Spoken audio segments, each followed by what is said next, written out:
Black Star Network is here. Hold no punches. I'm real revolutionary right now. Pow. support this man, Black media. He makes sure that our stories are told. Thank you for being the voice of Black America, Roland. Stay black. I love y'all. All momentum we have now, we have to keep this going. The video looks phenomenal. See, there's a difference between Black Star Network and Black-owned media and something like CNN. You can't be Black-owned media and be scared. It's time to be smart. Bring your eyeballs home. You dig?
is Monday, March 9, 2023.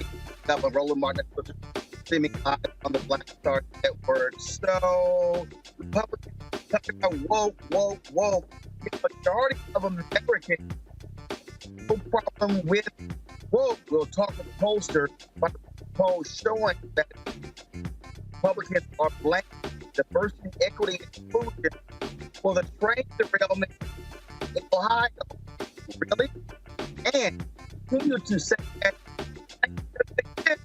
Well, on Capitol Hill, Minnesota President Nelson does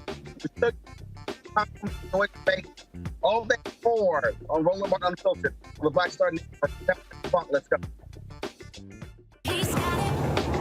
Whatever the miss, he's on it. Whatever it is, he's got the scoop, the fact, the find. And when it breaks, he's right on time and it's rolling. Best believe he's knowing. Putting it down from sports to news to politics. With entertainment just for kicks, he's rolling. It's on go, y'all. It's Roland Martin, rolling with Roland now. He's funk, he's fresh, he's real, the best, you know he's Roland Martin now.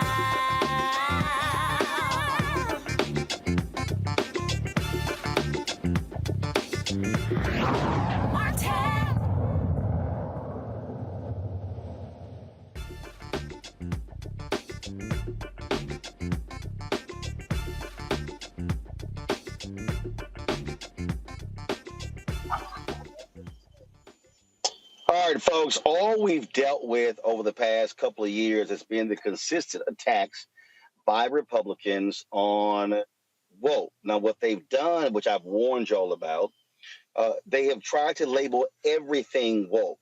Woke basically is the N word for them. And so when critical race theory, they want to put everything under the woke banner as a way to attack diversity, equity, and inclusion. But is it working? So a new poll lays to bear that a majority of Americans got no problem with woke. They understand what it means. This particular poll, folks, was really important.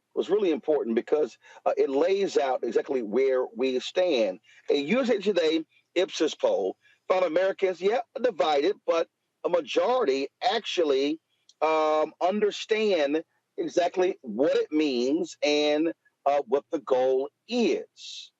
Here to explain the breakdown of the poll, Chris Jackson. He is a senior vice president with IPSOS. Chris, glad to have you here. So, Chris, walk us through these poll results and what they mean, because, again, they have what's really stands out. Young voters get it. So Republicans, they're trying to push the buttons of white fear of older white voters, but they're losing young voters huge numbers.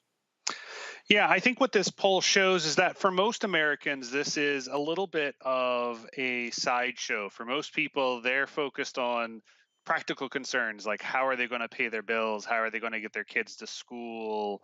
How are they going to be able to take that vacation this summer, hopefully?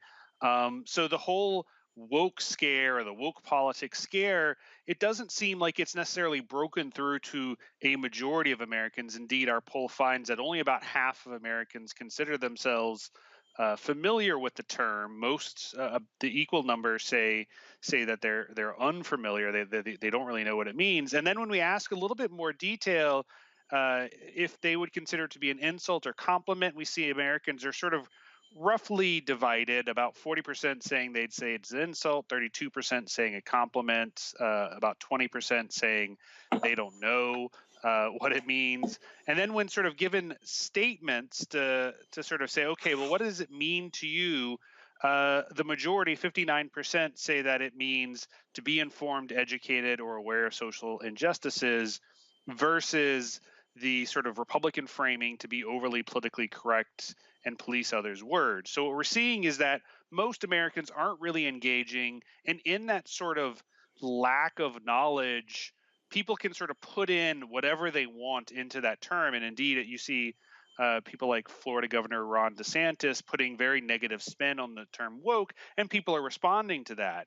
But just given sort of the word themselves to answer woke, we do see that most Americans actually defer to a more positive understanding of the word. And yes, just like you said, there's a big difference by age, with younger people much more positive about the term, much more familiar with the term than older Americans who are less aware, less familiar, and also more negative about it, I think, sort of based on that unfamiliarity, fear sort of connection. And if Democrats are smart, they will understand that and recognize that they did incredibly well with young voters in 2022. Young voters are increasingly turned off by Republican attacks, the whole issue with culture. And so, frankly, if you're Democrats, they should be leaning into that and really targeting those voters, because if they get them to turn out, they can sweep elections. If they are so focused on trying to capture these older white voters, trying to reclaim Reagan Democrats, look, you're going to be caught in the culture wars, and you're playing right into the hands of Republicans. And so I think the focus for if you're progressives on those young numbers.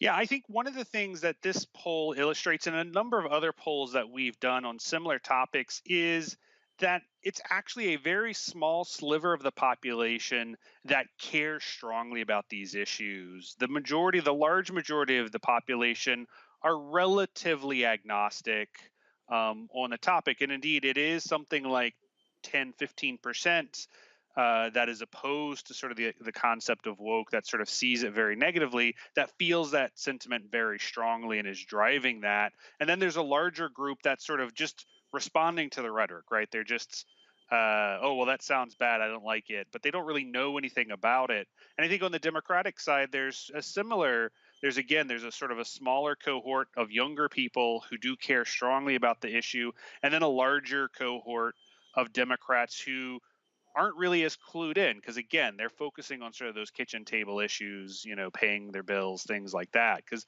honestly, for most Americans are actually really practical in their day-to-day lives, and are not, getting all spin up about words and concepts. But the realities underneath those do matter, right? So we see, for instance, Americans aren't as concerned about woke politics, but they are concerned about police violence and injustice towards Black and Brown Americans. So there is a little bit of push-pull in sort of how people understand these things, and the words really do matter when it comes to how people will respond when presented with these concepts. All right, Chris, if folks want to get more detail on this poll, where should they go? You can find it on our website, IPSOS.com, or on USA Today's website, usatoday.com. All right, Chris, thanks a lot. We appreciate it. Great to be with you. Folks, we come back. We're going to talk about Republican attacks on DEI on Capitol Hill, how they act as if discrimination doesn't exist. All of this stuff, folks, is all important, because who are they really targeting? You. They're targeting Black voters. We'll unpack that next right here. Roland Martin Unfiltered on the Black Star Network. Don't forget, download the Black Star Network app, Apple phone, Android phone, Apple TV, Android TV, Roku, Amazon Fire TV, Xbox One, Samsung Smart TV. And folks, we really need your economic support. We've got to raise, hit our monthly goals this month in order for us to continue doing what we're doing. We're in the fight for advertising dollars, but they're not supporting us the way they should. Your dollars are critical. And so what I'm going to do today, every person who gives to us via Cash App, PayPal, Venmo, Zelle, I'm going to shout you out. A bunch of you have sent checks and money orders. I'm going to read some of those names as well. So anybody who gives during the show, I'm going to give you a live shout out. Check and money orders, go to P.O. Box 57196, Washington, D.C., 20037-0196. Cash App, $RM Unfiltered.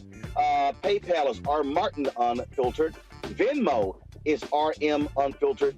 Zale, Roland at RolandSMartin.com, Roland at RolandMartinUnfiltered.com, and of course, get my book, White Fear, How the Browning of America is Making White Folks Lose Their Minds.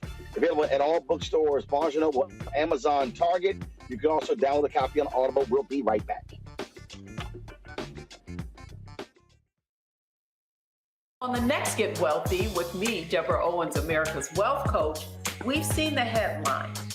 Major tech companies laying off. Google, Facebook, Twitter, just to name a few, and tens of thousands have been laid off as a result. On the next Get Wealthy, we take a look at what it means to recession-proof your career in tech.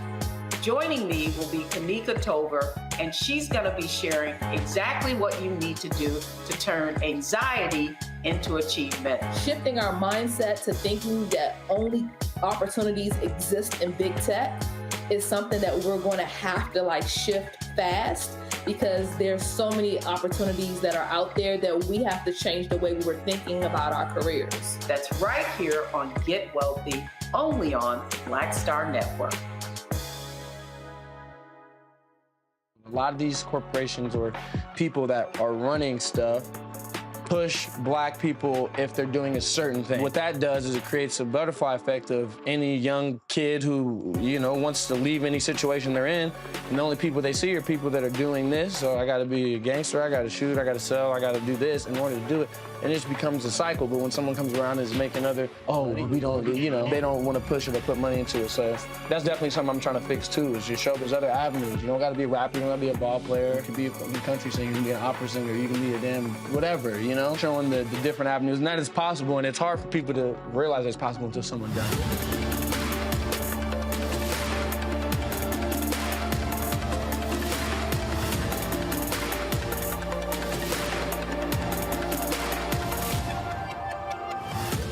I'm Deion Cole, and you're watching Roland Martin Unfiltered.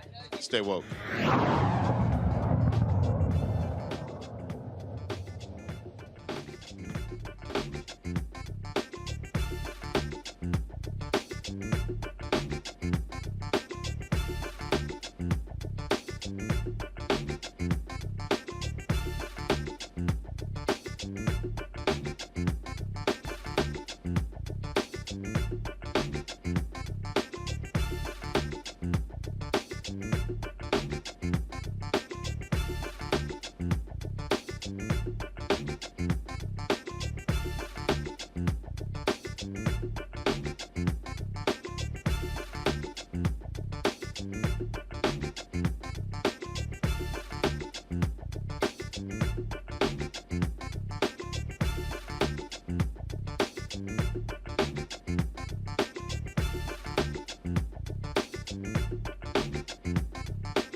All right, folks, you want to understand the sheer stupidity of Republicans, listen to this video as a Georgia Republican, literally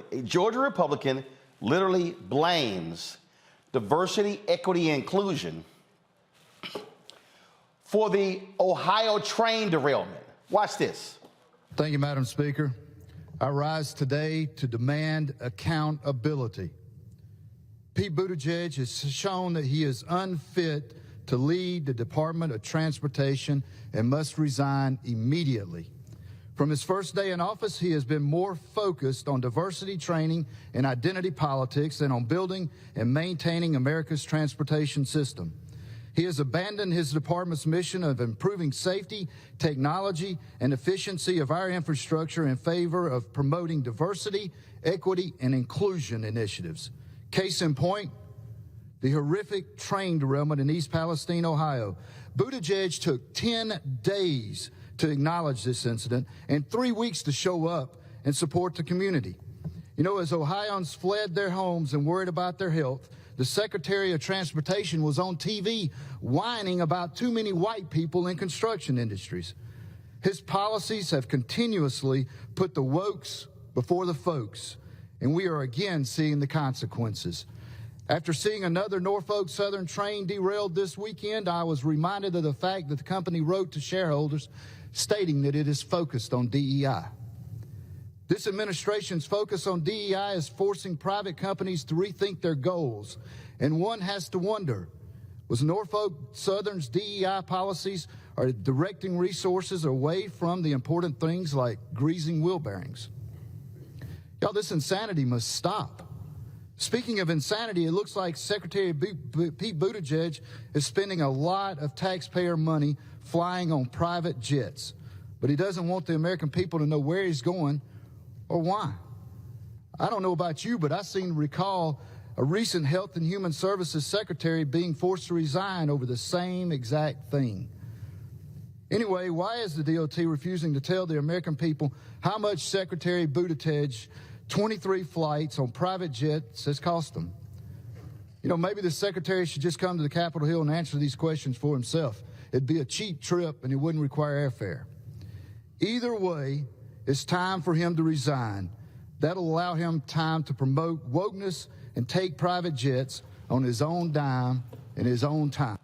Oh, lying Congressman Mark Collins standing there lying. Now, see, what he did not say during that whole BS floor speech is that it was a Trump administration that rolled back an Obama-era rules when it came to, the brakes on the trains. Oh, they don't want to tell you that. They don't want to tell you how this same company spent millions of dollars on a stock buyback, but not dealing with safety of their trains. That's why the CEO of the company was on Capitol Hill today apologizing for actually what happened. Now, this is not just there. On the Financial Services Committee, we played before Republicans complaining about, y'all keep bringing up discrimination. Remember we played the clip? I've never, all of this talk about discrimination in housing, and I haven't seen any of that stuff. Well, today, Congresswoman Joyce Beatty, member of the committee, asked Keith Ellison, the Attorney General of Minnesota, about the very issue. Press play. I believe wholeheartedly that we have a lot of work to do and this agency can help us, because we know that study after study will show us that there's discrimination in lending, that there's consumer abuse, that there is fraud. I even wrote an op-ed that was published in The Hill last month addressing these comments. Because I've had my colleagues tell me that they were tired of hearing about discrimination in lending, and we should move on. So that has bothered me from the time my colleagues said that until today. So Attorney General Ellison, as part of the CBCF's mandate, is to root out unfair, deceptive, and abusive practices. The agency last year authorized that this also extends to unfair discrimination as well. Can you address the allegations that discrimination does not exist in financial services, and tell us why you think it's critical that the agency should protect our consumers to combat these harmful practices?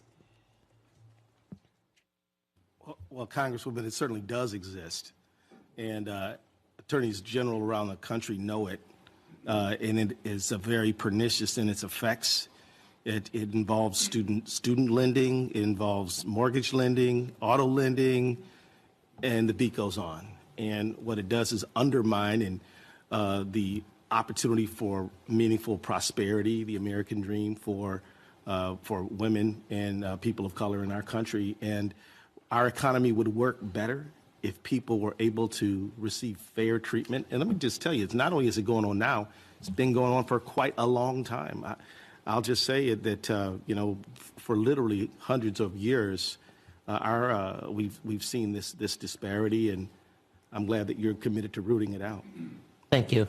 My time's up, and I yield back. But they say none of these things are actually happening or exist. Well, then, of course, you have the dodo bird, Lauren Boebart, really upset because Congresswoman Cori Bush actually chose to highlight the white supremacist views of someone speaking on Capitol Hill who Republicans brought in as an expert.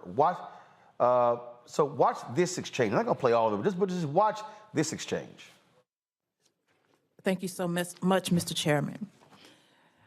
St. Louis and I are here today to have a serious discussion about what energy security looks like for people, not corporations. This hearing is not that discussion. If House Republicans actually cared about preventing an energy and economic crisis from happening, they would commit to investing in renewable energy. Unfortunately, there are no serious proposals being offered.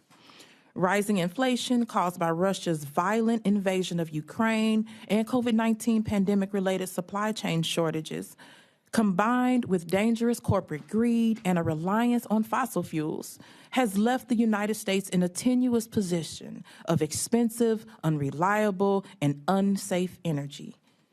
Let's be clear, the Strategic Petroleum Reserve was precisely created to be tapped in emergencies involving severe shortages of oil. Of course, I believe that the best way to avoid similar challenges in the future is to end our reliance on oil. But there should be no doubt that President Biden employed it explicitly for its stated purpose in an emergency when our nation's families and people needed it most. According to the U.S. Energy Information Administration, gas prices peaked at $4.88 in the Midwest region last year and are now down to $3.24 as of this week. People were struggling to get to doctor's appointments or to keep their heat on, and the Republican Party would have loved to do nothing. While the drawdown of the SPR was necessary to bolster supplies in an emergency, future events can be best ameliorated or prevented by reducing our demand for and our reliance on fossil fuels. But my Republican colleagues have unironically invited for-profit think tank and oil titans whose expertise is in maximizing profits, especially at the expense of our Black, our brown, and our indigenous neighbors' health, safety, and well-being. One of these so-called energy experts is a philosopher who has previously espoused white supremacist views. For instance, in his 2000 college newspaper, he wrote, quote, "The African and American Studies Department has 23 classes. In many of these classes, African culture is presented Mr. Chairman, not as I demand inferior." the gentlelady's words be taken down. She just called the witness a white supremacist. No, I referred to the words, not to the person, not to him. The words. The gentlelady is referring to the witness's statement and referred to him as a white supremacist. I would like a parliamentary inquiry into having the woman's words taken down. The chair recognizes Congresswoman Boebart. Thank you, Mr. Chairman. I would like a parliamentary inquiry into taking down the gentlelady's words, the ranking member's words, for insinuating that our witness made white supremacist statements using his words. Okay. The chair cannot take down words that are directed toward a witness, only to other members. All right. The chair recognizes Ranking Member Bush to continue her opening statement.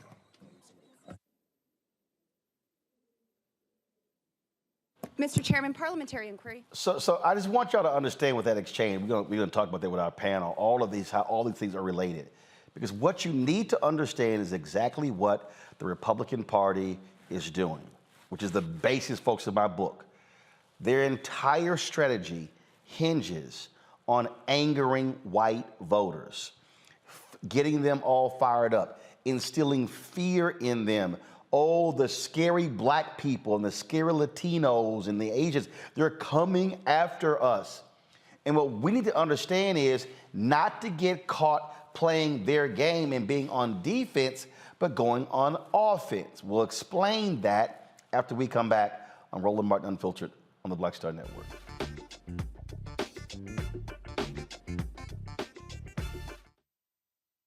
Hatred on the streets, a horrific scene, a white nationalist rally that descended into deadly violence. White people are losing their damn minds. As an angry pro-Trump mob storms the U.S. Capitol, we've seen We're about to see the rise of what I call white minority resistance. We have seen white folks in this country who simply cannot tolerate black folks voting. I think what we're seeing is the inevitable result of violent denial. This is part of American history. Every time that people of color have made progress, whether real or symbolic, there has been what Carol Anderson at Emory University calls white rage as a backlash. This is the rise of the Proud Boys and the Boogaloo Boys. America, there's going to be more of this. Here's all the Proud Boys, guys. This country is getting increasingly racist in its behaviors and its attitudes because of the fear of white people. The fear that they're taking our jobs, they're taking our resources, they're taking our women. This is white fear.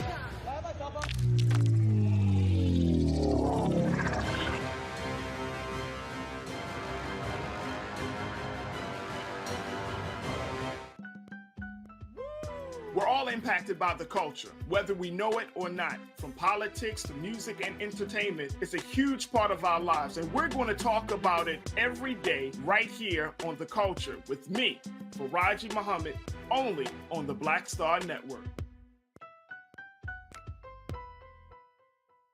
Hi, everybody. This is Jonathan Nelson. Hi, this is Cheryl Lee Ralph, and you are watching Roland Martin, Unfiltered.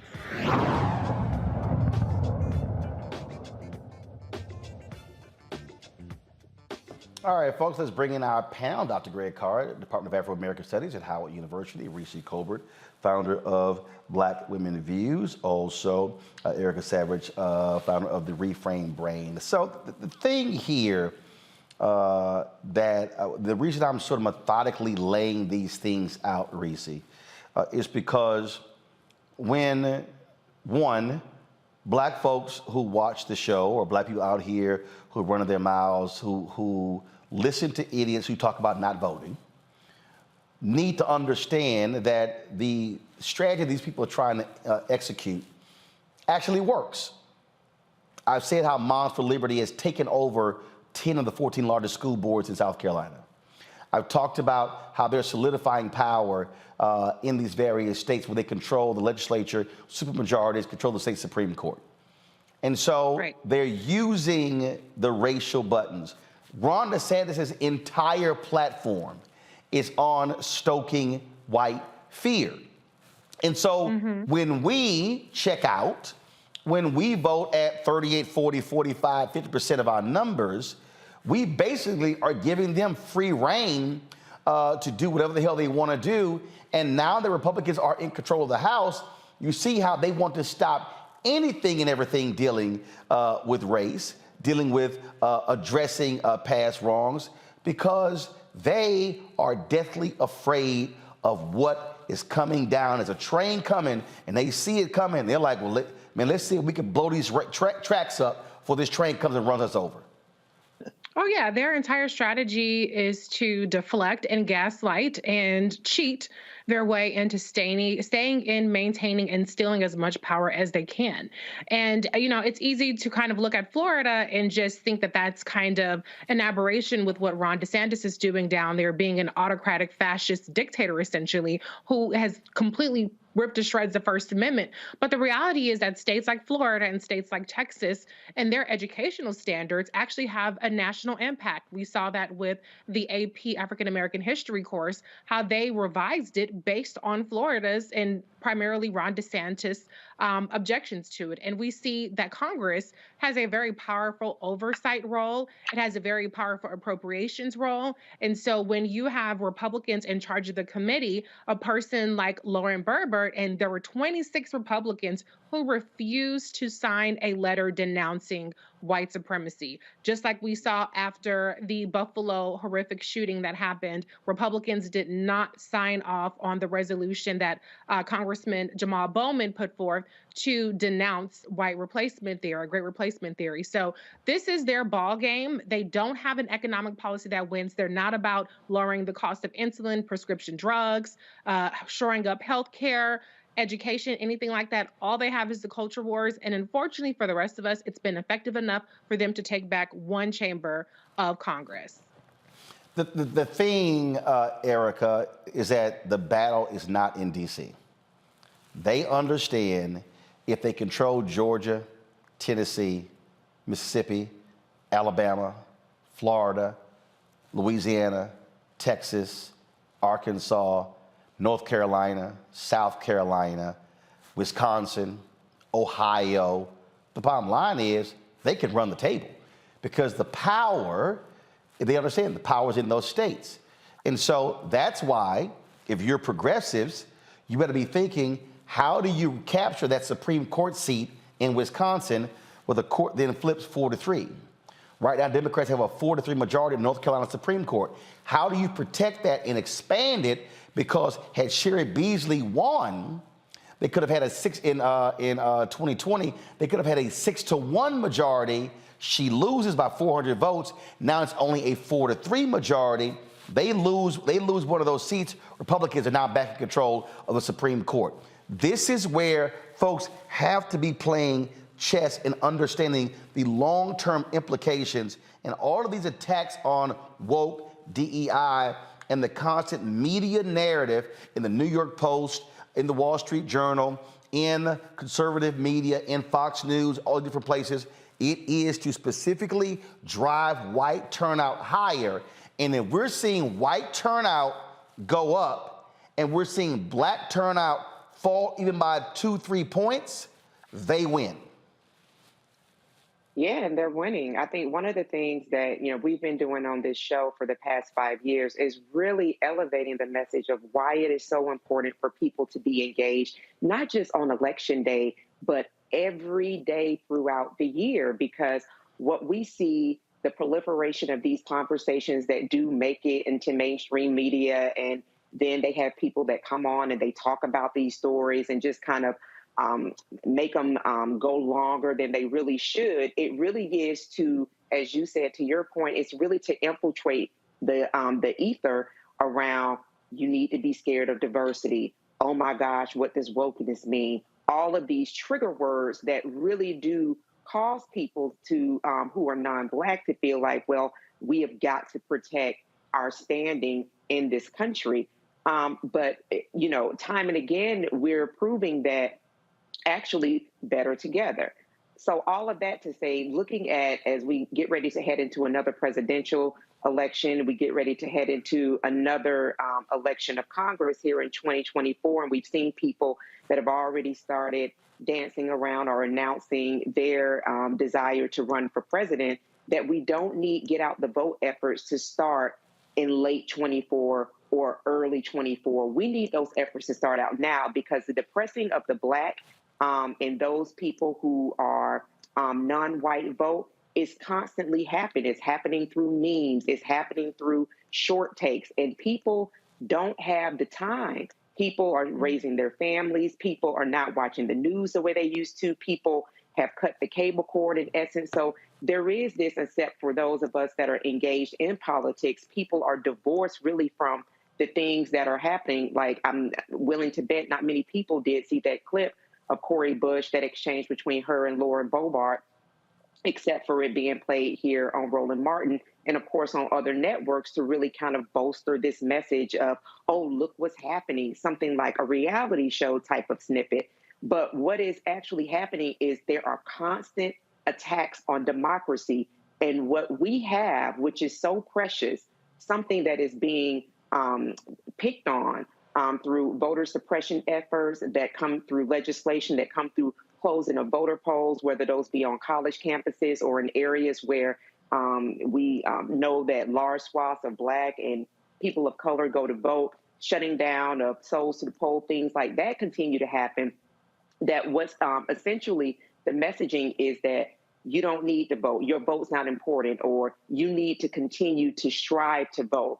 If we commit ourselves to being actually engaged in what is left, as I've said, the dwindling days of democracy, there's no way in hell that we could actually not be at the polls when it's time to show up and be spreading the message and talking to people that trust us, that trust our voice, to engage those people, to tell them why it is important for them to engage in the vote. Because this is effectively what we're seeing is people that are being adamant. They are making it their job to ensure that white nationalism is the land of the law in America for good. There's a reason, again, why you stack all of these things back to back to back, Greg, because people need to understand what the pattern is. When you start trying to complain about DEI over a train derailment, that's when you know you have hit peak derangement syndrome, but it is effective in pushing their white voters closer to the polls. Absolutely, because it's not about information. It's about white nationalism. It's about fear, as you've written. When your first guest, Chris Jackson from IPSOS, I mean, as you said, it's not that people don't understand the meaning of woke. It's that they have a political difference when it comes to interpreting what to do about it. As W.E.B. Du Bois said in Atlanta University after the 1906 Atlanta White Riot, he said, I thought the world was thinking wrong about race. Then I saw the black man's knuckles in the window of a butcher shop where they had lynched him, and I realized this wasn't about facts. This wasn't about truth. This is about raw power. Mike Collins, a white nationalist from the 10th Congressional District in Georgia, Mike Collins, who put $500,000 of his own money in the race that he won over Tabitha Johnson Green, a black woman registered nurse in that district. By the way, there are 570,000 or so people registered to vote in the 10th Congressional District in Georgia, and he beat Tabitha Johnson Green by 90,000 votes, but he beat her like 198,000 to 109,000, meaning what? Most people didn't vote. Again, underscoring what you said. If we come out to vote, Tabitha Johnson Green would be there instead of a man with a trucking company. The Department of Transportation found 30% of his trucks didn't function. So he's bought and paid for a shill for the corporates. He never talks about corporate greed. He never talks about deregulation, as you said, and he's there spewing his ignorance for that reason. This isn't about, this is not whether you understand that. It's about white nationalism. Bobo, of course, who won her election in the Colorado 3rd by 550 votes out of 160, almost 169,000 cast. If a few more people had gone and voted, we wouldn't be seeing Bobo. Bobo was talking to, of course, Congresswoman Bush, and she was trying to support Alex Epstein, who was a white civilizationist.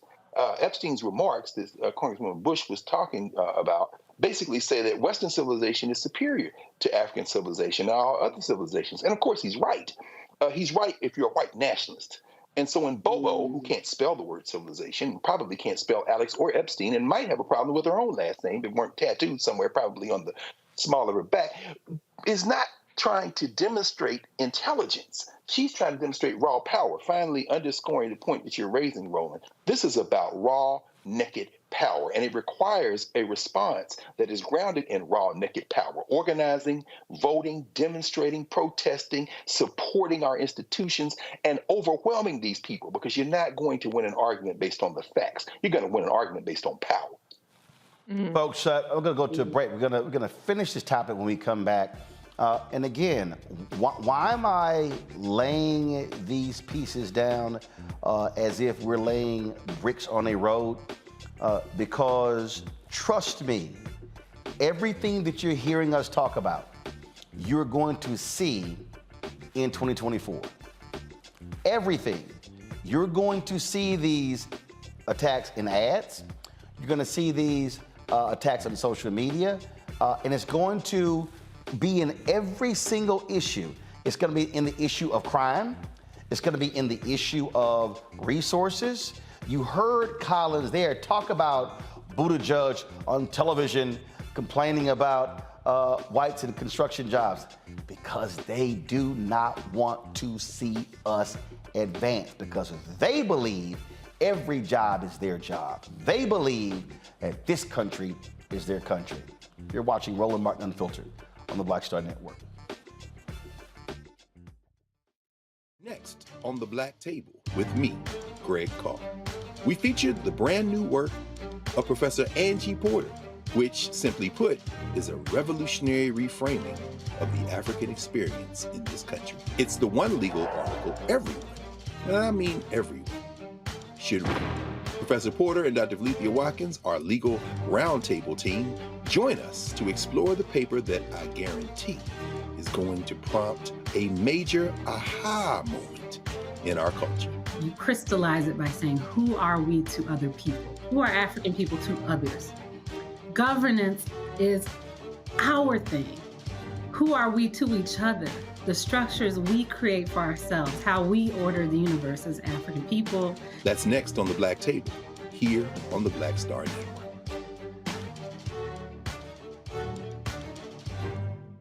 On the next, A Balanced Life with me, Dr. Jackie, just who do you think you are? And maybe more importantly, who is it that you think you're trying to please? The answer to that second question is really wrapped up in the first. Think about that, being the true, authentic you, no matter the circumstance. But we learn the art of forgiveness, not only of forgiving one another, but forgiving ourselves.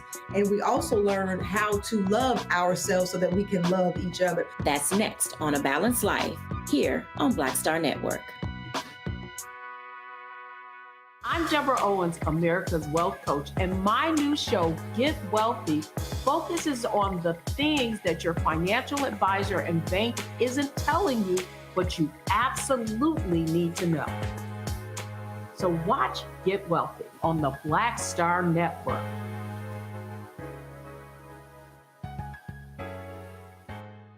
Yo, what's up? This your boy Ice Cube. What's up? I'm Lance Gross, and you're watching Roland Martin Unfiltered.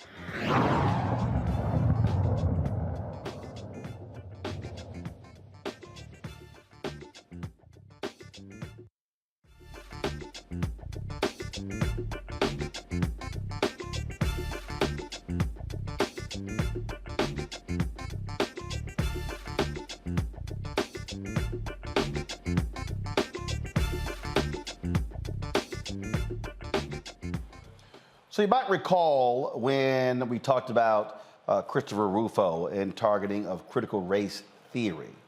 And remember, part of the thing that took place was the reaction from so many people was, oh, no, CRT is not being taught in schools. The moment progressives begin to engage them, you start playing defense and not offense. And so one of the mistakes that I believe that we continue to see, you don't see folks willing to challenge them based upon the data.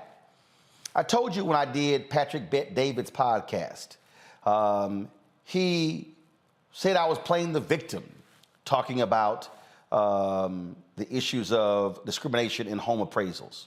Yet, when I then pulled the New York Times story, because his researchers somehow couldn't find it, that showed that they examined 47 million different appraisals, he goes, oh, well, I don't believe it. See, so what they do is they want to immediately discount any of the information because they don't believe systemic racism exists. They believe, oh, it's just sort of one-offs and how these things happen. But we all know that's simply not the case. But what I need people to understand is that their actions are very effective. You remember last year, you had actually go back to, last year. You had all of these school boards, 2021 as well, where you had hundreds of white folks showing up at Lowndes County School Board in Virginia, other places saying, CRT is being taught. Superintendent, no, it's not. No, it's not. People are like, yes, it is. But guess what happened when Youngkin was elected governor of Virginia? It wasn't that Terry McAuliffe did not turn folks out, even though he was an awful candidate. He really was.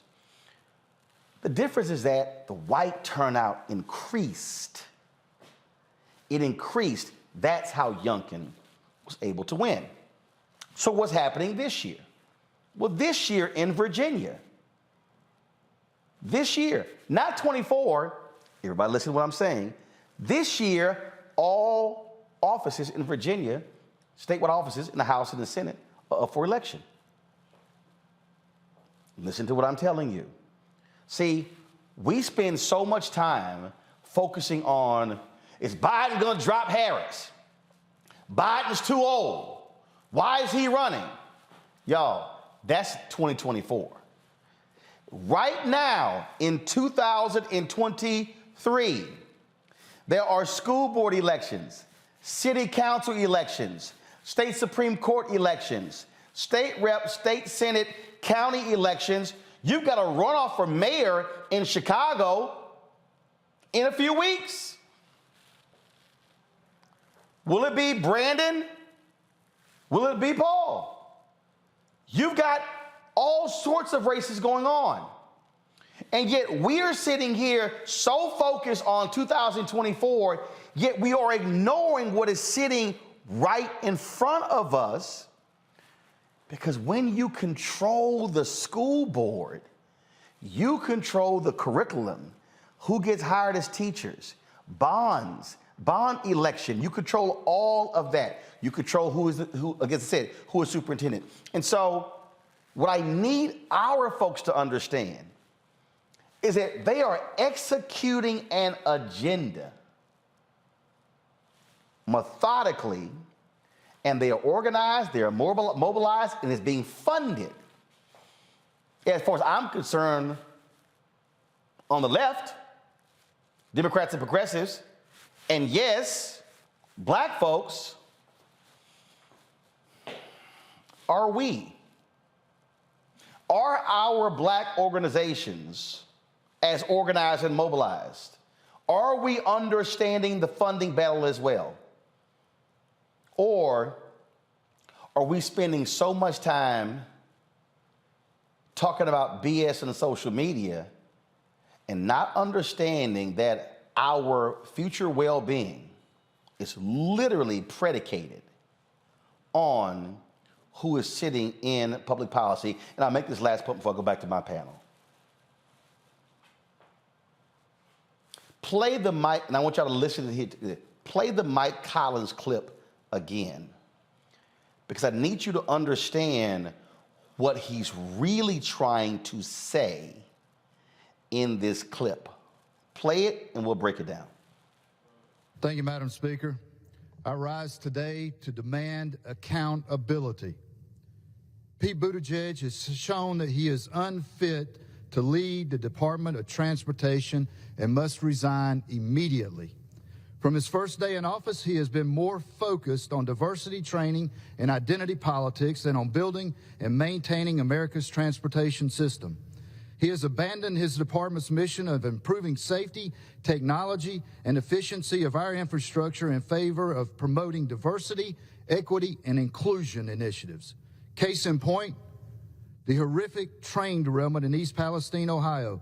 Buttigieg took 10 days to acknowledge this incident and 3 weeks to show up and support the community. You know, as Ohioans fled their homes and worried about their health, the Secretary of Transportation was on TV whining about too many white people in construction industries. His policies have continuously put the wokes before the folks, and we are again seeing the consequences. After seeing another Norfolk Southern train derailed this weekend, I was reminded of the fact that the company wrote to shareholders stating that it is focused on DEI. This administration's focus on DEI. Stop. They've already said the next battle, they want to go after DEI in corporate America. They're doing it in education. That's what's next. That, Reese, is what I'm trying to get people to understand. They do not want to see an increase in contracts. They do not want to see focuses on who's being hired. So they're attacking it in education. They're using their power in the state legislature by controlling the state schools. The next focus for them is going to be in corporate America. Oh yeah, absolutely. I mean, we've seen it already under the Trump administration, and again with Ron DeSantis is doing and we saw it also in Georgia with Brian Kemp, where we see these government officials pushing back on corporations that try to have a corporate responsibility, social responsibility aspect to their portfolio. And so the problem is not that just that, these white supremacists, white nationalists don't want Black people to be equal or equitable. They want us to have absolutely nothing.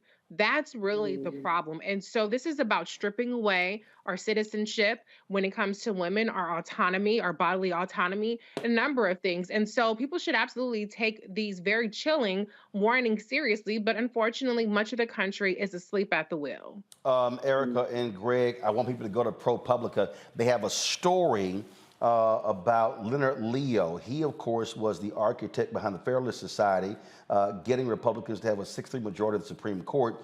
Remember, that was a conservative billionaire who essentially gave $1.3 billion of his fortune to Leo to spend however he wants to. And here's what they're doing. ProPublica has his story on inside the private and confidential conservative group that promises to crush liberal dominance. So what they're trying to do is what they've done with the Federalist Society, Erica, they now want to infiltrate every other aspect, Silicon Valley, Wall Street, media, tech, to drive these young conservatives, young hardcore conservatives to be in these institutions as well. That is the plan, their plan of action. Oh, yeah. I mean, we're talking about the Heritage Foundation that if anybody is in Congress and they're a Republican, they keep a scorecard on you. These institutions, so to speak, definitely heavily influence and guide those people that serve people, but have to serve per their guidelines. When you listen to Mike Collins, and I thought about this last time when he said woke versus folk, when you hear people talk about liberal, it's really a way to really talk negatively, disparagingly about Black people. And as Reese said, even though we are in the time of much social media, there seems to be so many things that are going on that are modernized. There is a school of thought that has not ever left this country. And Ralph Ellison famously said it, there are few things in the world as dangerous as sleepwalkers. Just because we are in the year 2023 does not mean that the holding thought of Black people, of people of color, and women being property, being property, and also being ways in which to build upon, to move up another group, that thought has not left. And so all of these challenges that we're seeing wrapped up in language made to be more suave, sort of a sense. They're finessing it maybe differently, but it's the same game. I got to go to a break. Greg, I'm going to get your comment on the flip side. We're also going to talk about, with Erica Alexander, about, again, the fight for reparations as well. I'm trying to tell you, folks, if you think these folks are playing, they're not. They are well-funded, and they're focused to attack everything that deals with our advancement. You're watching Roland Martin Unfiltered on the Black Star Network. When you talk about Blackness and what happens in Black culture, we're about covering these things that matter to us, speaking to our issues and concerns. This is a genuine people-powered movement. There's a lot of stuff that we're not getting. You get it, and you spread the word. We wish to plead our own cause. Too long have others spoken for us. We cannot tell our own story if we can't pay for it. This is about covering us. Invest in Black-owned media. Your dollars matter. We don't have to keep asking them to cover our stuff. So please support us in what we do, folks. We want to hit 2,000 people, $50 this month, raise $100,000. We're behind $100,000, so we want to hit that. Y'all money makes this possible. Check some money orders. Go to P.O. Box 57196, Washington, D.C. 20037-0196. The Cash App is $RM Unfiltered. PayPal is R Martin Unfiltered. Venmo is RM Unfiltered. Zelle is Roland at RolandSMartin.com. We're all impacted by the culture, whether we know it or not. From politics to music and entertainment, it's a huge part of our lives, and we're going to talk about it every day right here on The Culture with me, Faraji Muhammad, only on the Black Star Network. I'm Deborah Owens, America's Wealth Coach, and my new show, Get Wealthy, focuses on the things that your financial advisor and bank isn't telling you, but you absolutely need to know. So watch Get Wealthy on the Black Star Network.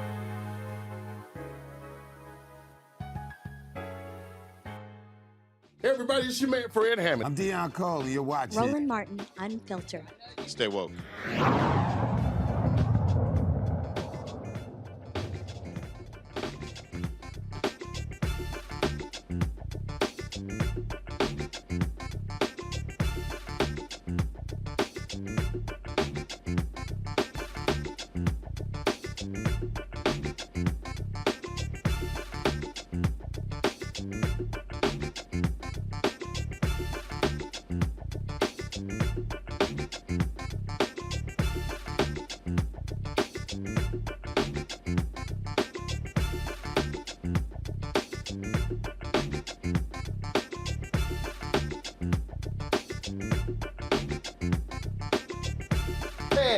The Teneo Network, that's what this thing is called, that they are funding.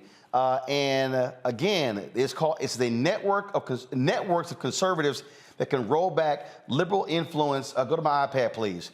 In Wall Street and Silicon Valley among authors and academics, with pro athletes and Hollywood producers. It is a fearless society for everything. That's their goal.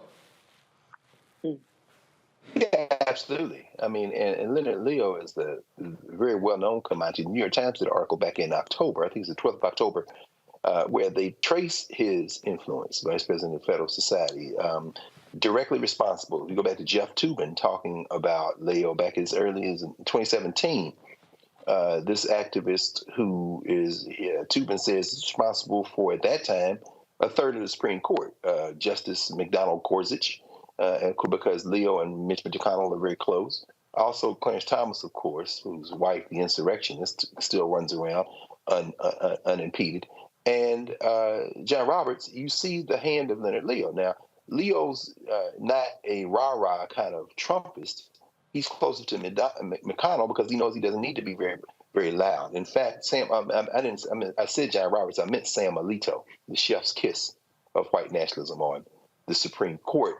In fact, Leo's name was attached to the dinner parties that Alito has hosted, and the accusations by some folk in the federal legislature, Democrats in particular, that these dinner parties may have been where the Hobby Lobby and Mississippi abortion case brief drafts were leaked. Leo has his fingers in all of this. And you're absolutely right, Roland. They're trying to overwhelm folk with money. The Corn Pone congressman from the Georgia 10th, Mike Collins, mentioned accountability. Well, this is one of your favorite subjects, Roland, and I know it's so funny, and I thought about it. Here's a number, 920. But let's add several zeros after that 920. $920,000. That's the PPP loan that Mike Collins, he of the jacked up trucking company where 30% of his trucks don't work. That's the amount that Mike Collins, Mr. Accountability, Mr. Eastbound and Down, rolling on and trucking out of the 10th Congressional District in Georgia. That's the amount that Mike Collins had in a PPP loan, which is your money and my money and our tax money, which was forgiven. So when they start talking about accountability, as Erica said, this is about crushing the spine of the public and stealing with both fists. And finally, to the point that you raised, Roland, and tonight, and are raising over and over again, when you start talking about theft at that level, we've gone past the question of truth. and we're dealing with raw power. They are financing a full spectrum war, and they have to because they realize that they're not having the babies, the demographics are changing, they're ginning up white fear, and they are making a last stand. And I say we roll over them like the ocean, because you can't negotiate with people like that. You got to roll over them and impose your will if you want the society to be different than the one they are dreaming in their fever dreams for you and for me and for all of us. So obviously, you already see, folks, you already see them attacking the Reparations Commission in California, and also, of course, the discussion happening there in San Francisco. There's a new documentary on PBS that deals with this. It's called The Big Payback. Here is the trailer. It should be cash payment. I think what they're offering us is an insult. How do you determine who's supposed to get it? Yeah, I don't think reparations for something that happened 150 years ago is a good idea.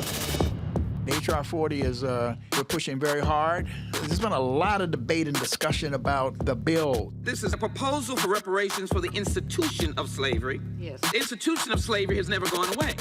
Convict leasing, The oppression of voting. poll taxes, and racist GI bills. HR 40 is, in fact, the response of the United States of America, long overdue. I get this call from a dear friend. He said, man, you know, we got a bad sister in Evanston, and she's pushing the reparations question strong. Redress for the Black community, for the nation. And so it was Alderman Simmons. You have become the visible face and the driving force of the Evanston Reparation Initiative. Some mornings I wake up and I feel like, wow, I'm a part of history. This is special. And then it's intimidating at the same time, because what if you don't get it right?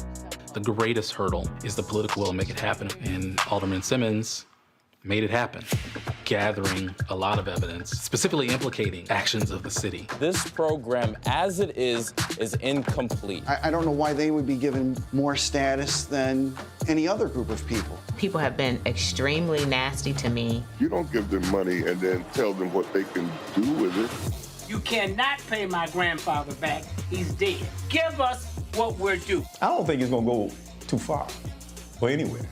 I'm still not prepared to join an insurrection. I just want you to understand who we are. We in Evanston are leading the way to heal a nation. We don't want a piece of freedom. We want the whole package, and that's reparations.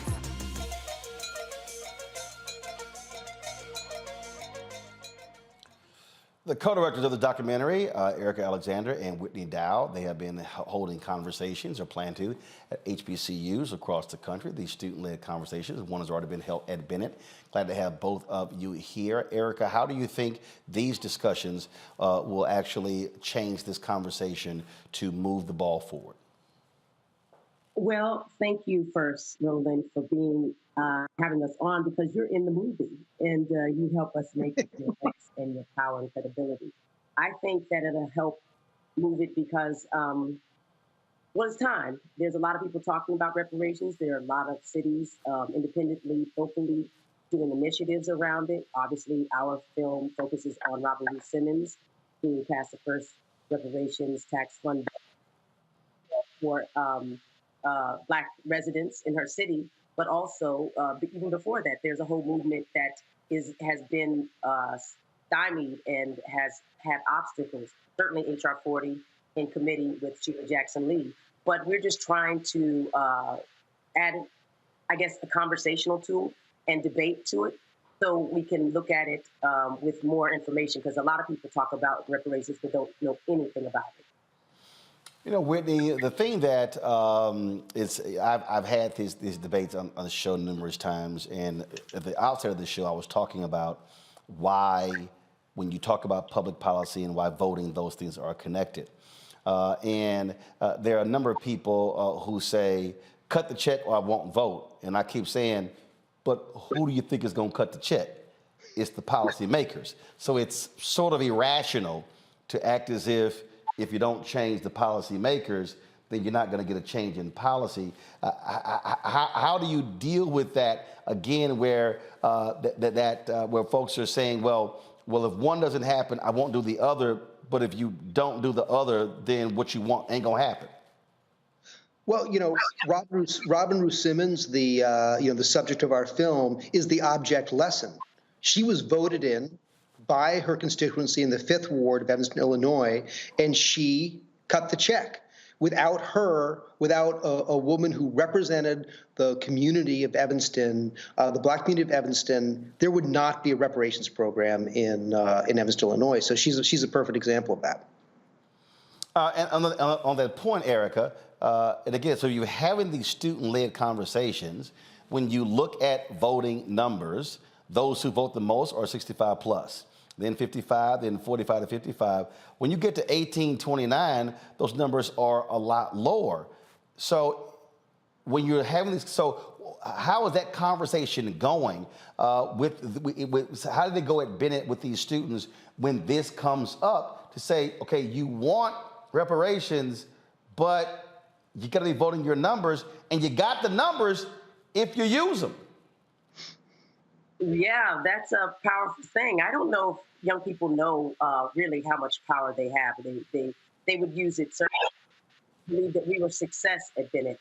Bennett is a small college. It's called a micro college, and because of their president, who really put everything into this, we had a really great conversation, and the debate there that they put on was theatrical.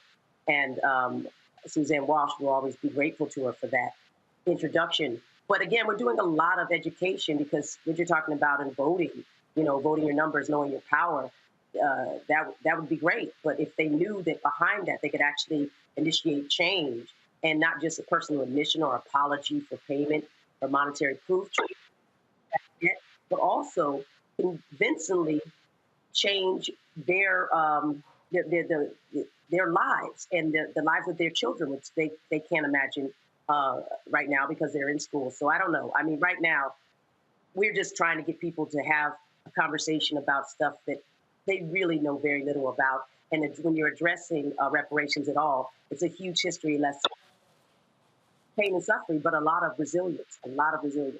Also, I think, Whitney, when you're having the conversation, to Erica's point, there's so many people who have it from the vantage point of slavery without also understanding that, well, if you advance it forward, there are a significant number of African Americans who are alive today who had to live through Jim Crow, who had to live through redlining. And so, to me, you also have to have a nuanced approach to understanding, because there really is no one size fits all, because where you're having this conversation take place, I mean, you got some people who it's like, HR 40 sucks. Then I go, okay, so what's your alternative?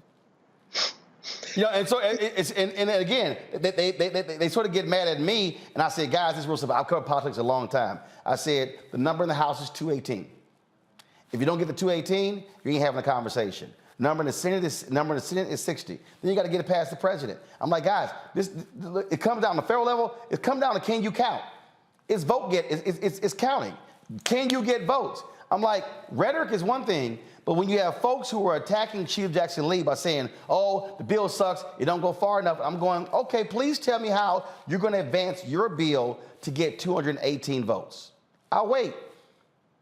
That was one of the interesting things about making this film, was like a white American who believes strongly in reparations. I thought that my job is to bring white people into this conversation, make white people see how they're connected to this, make white people see that if they support reparations, this is not something that takes from you, will actually make your community stronger and thus benefit you if you want to just be purely selfish.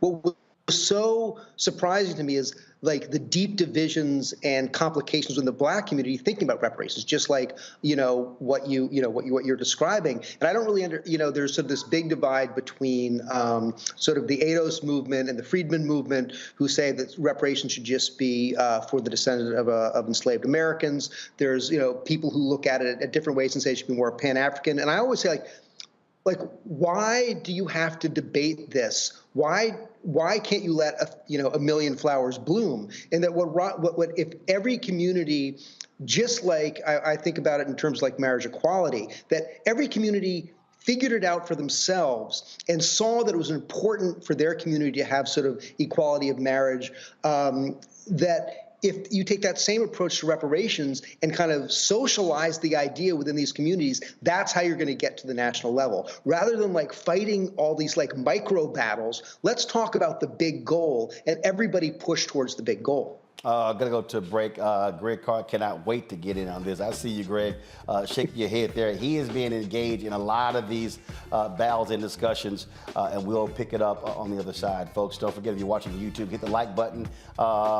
We should easily get more than 1,000 likes on Facebook. Hit the share button, watching the app as well. And don't forget, download the app, of course, right there, folks. Apple phone, Android phone, Apple TV, Android TV, Roku, Amazon Fire TV, Xbox One, Samsung Smart TV. You can also now watch our 24-hour day, 7-day week streaming channel on Amazon News. Simply go to Amazon Fire TV, then click Amazon News to check us out. Support us in what we do as well. Your dollars make it possible. Trust me, folks, we're not getting the advertising support that we need. Your financial support is crucial for us to do what we do. It may sound like I'm on PBS, but guess what? If we don't fund it, it ain't gonna happen. And that's how we able to have this show and 5 other shows on the Black Star Network, including the Black Table. Folks, send your check and money order to P.O. Box 57196, Washington, D.C. 20037-0196. Cash App, $RM Unfiltered. PayPal is R Martin Unfiltered. Venmo is RM Unfiltered. And Zelle, Roland at RolandSMartin.com, Roland at RolandMartinFilter.com. And of course, you buy White Fear, how the browning of America is making white folks lose their minds. That money goes right back into the show. Get it at bookstores available everywhere, including Barnes & Noble, Target, Books A Million, Amazon, and of course, download your copy on Audible. I'll be right back.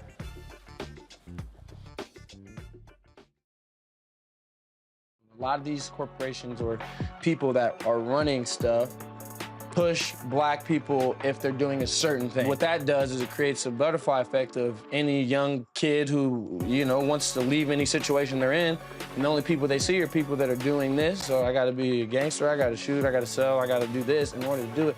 And it just becomes a cycle. But when someone comes around and is making we don't, they don't want to push it or put money into it. So that's definitely something I'm trying to fix too, is just show there's other avenues. You don't gotta be a rapper, you don't gotta be a ball player. You can be a country singer, you can be an opera singer, you can be a damn whatever, showing the different avenues. And that is possible, and it's hard for people to realize it's possible until someone does it.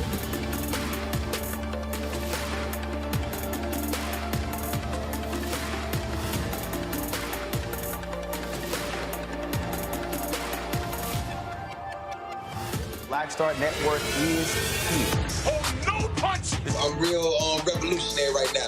Thank you for being the voice of Black America. All momentum we have now, we have to keep this going. The video looks phenomenal. See, there's a difference between Black Star Network and black-owned media and something like CNN. You can't be black-owned media and be scared. It's time to be smart. Bring your eyeballs home. You dig?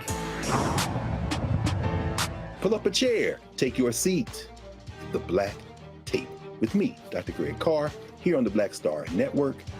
Every week, we'll take a deeper dive into the world we're living in. Join the conversation only on the Black Star Network. Hey, what's up, everybody? It's Godfrey, the funniest dude on the planet. And you're watching Roland Martin Unfiltered. Ow.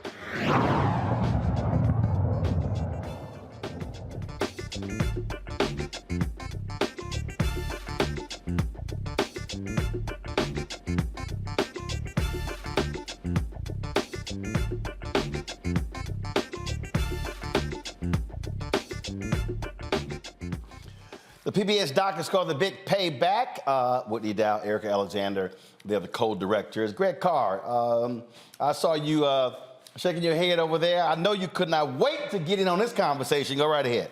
No, brother. I'm just shaking my head because I agree with you, Sister Alexander. It's really about conversation. We have to have conversation. I mean, as a commissioner, as a member of the board of the National Coalition for Reparations in America, and COBRA, and longtime fighter in the reparations struggle. And I know you know just about everybody. I know y'all were out there in Illinois with my friends in Keisha Taifa and Ron Daniels and others. I think the conversation is necessary because the first harm that African people have suffered is not, in addition to the physical harm, is the mental and cultural harm. So, Whitney, when you were talking about the reason you can't understand, I think, is probably because we have to understand that we have been culturally harmed and assault. And that's not going to be, reparations will not come in the form of some form of compensation, material, institutional. That's going to come in the form of a cultural regrounding, self-repair. And the demand for reparations is the first step toward that. And I'll end with this just very quickly. I can't wait to see the big payback. I've heard a lot about it. I testified before the California Reparations Commission as it was last summer. Followed Dean Aaron Chemerinsky, the dean of Cal Berkeley. And I'm very clear that the legal strategy of lineage over race is, of course, as you know, because the state of California has banned race for use in any public policy considerations. It is unnecessarily divisive. And Chemerinsky told them that, and I told him that. Using lineage as a proxy for race is how the legal challenge to whatever reparations may come out of California will probably succeed, because we know that it's just a proxy for race. But what it does, the deeper damage it does, is that it separates African people. I'm with you. 1,000 flowers should bloom. There's 12 gates to the city, as they say in the Bible. But at the local level, sure, let Ryan and them do what they're doing in Evanston. At the state level, whether it's California or other reparations efforts, other states. At the federal level, as Sandy Derry and them say, let's talk about a federal level approach. But the international level is what allows those local and federal and state levels anywhere to succeed. This is where the work of people like Hillary McBeckles and the coalition that is put together in the Caribbean. The CARICOM Reparations Commission is so important. When you cut yourself off from our common humanity, that's where you get in trouble. And this American descendants of slavery, I am not a descendant of slaves. I'm an African person who is descended for those who were enslaved in the United States. And when we turn this Black nativism inward, that's when all of the efforts fail, because ultimately that is coming from a miseducation, and that is a cultural issue. And that cultural issue, that's where reparations starts. The first step in reparations is self-repair. So, Sister Alexander, get those young people talking with each other, and we'll finally get to the point where we can deal with this question of self-repair, which is the first step toward any form of making a demand. There has to be a we to make a demand. Erica? Absolutely. I want to say, hold on. Sorry, hold up. Other Erica. Erica Alexander, before I go to Erica Savage. Erica Alexander, go ahead. Okay, Queen Bee, Erica, 1 second, I promise you. Yes, that's exactly what we're trying to do. Obviously, I had to come up of a lot of ignorance. I thought it was just, again, an apology or an admission, and then give me a check. But then I found out that it was a systemic issue, and that there were things to talk about, and there was the psychological damage, and also the ongoing matter of terrorism and all these things. And how we should talk about it, who should get it, and in what form. That's going to be, the devil will be in the details. But I do know this: if Reverend Barber is right that this is the third Reconstruction, then we have an opportunity to be the architects of the third Reconstruction and really dig in and finally get down to the nitty gritty and at least start.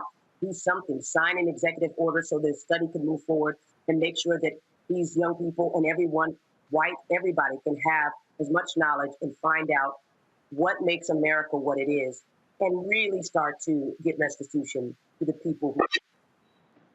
I got at a trip, Erica Savage had a brother who hit me. He was like, man, you should be using your show every day advancing reparations. And I went to his Twitter feed. I'm like, you ain't got shit on your Twitter feed. I'm like, so how you gonna tell somebody to do something and you ain't doing a damn thing? He never tweeted back. Oh, goodness, a good old ghost account.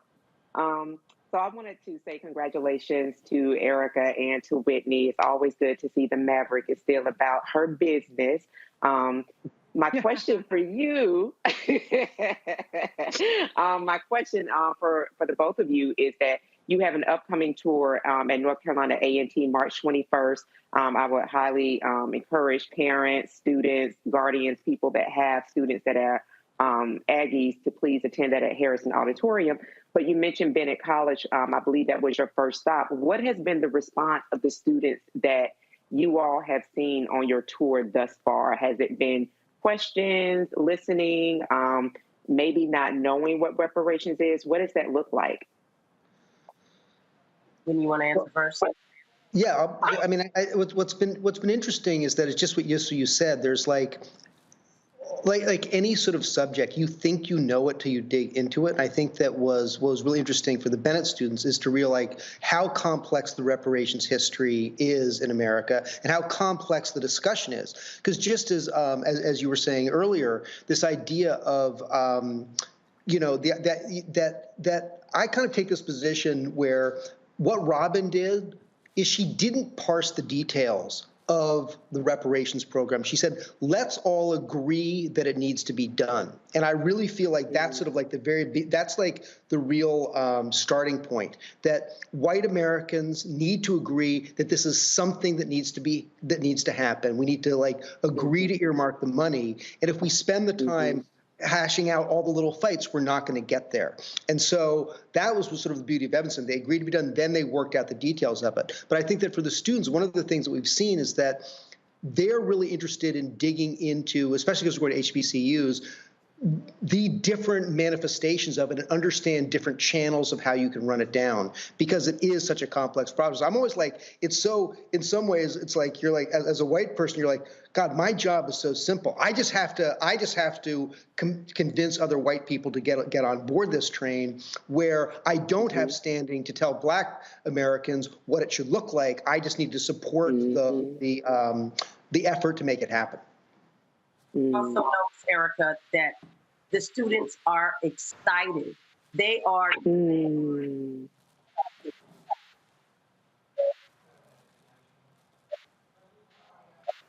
Uh-oh. Yeah. Sorry, can you hear me? Yeah, we got you. Go ahead, Erica. Go ahead. We've got Ben & Jerry's, which is one of the few companies that actually comes out forcefully for reparations. It is a celebration. They're really excited, and they're approaching it as an opportunity to make history and be the generation that takes this on. So we are very gratified, especially Bennett. They put it out. They put out the dog. It was fantastic. Reese. Yeah, Dr. Carr mentioned the culture and the repair that has to happen around that. I'm wondering if you all examine at all the nature or the role of disinformation. And as Roland mentioned earlier, no reparations, no vote, things like that, and how that has impacted the attitudes. If you take, for instance, I looked at the California reparations bill, and the language to that is nearly identical to the language in HR 40, the federal legislation. But some of the social, or I should say a lot of the social media discussion around HI 40 was to talk about how that wasn't adequate while simultaneously supporting the California bill. So I think that a lot of what we're seeing culturally is being manufactured, and it's being manipulated by some of these disinformation campaigns. So I'm just wondering if you saw that at all raise its head during the making of this documentary. Absolutely. And I think this is like the biggest issue that we're facing in this country now, is this disinformation. And especially when we're looking at like the attacks on critical race theory, American history is disinformation. And the actual teaching of real American history is disinformation. So how can we possibly imagine that with the foundation of misinformation we have about who we are as a people, are we ever going to be able to have functional dialogues with each other about where we should be moving to?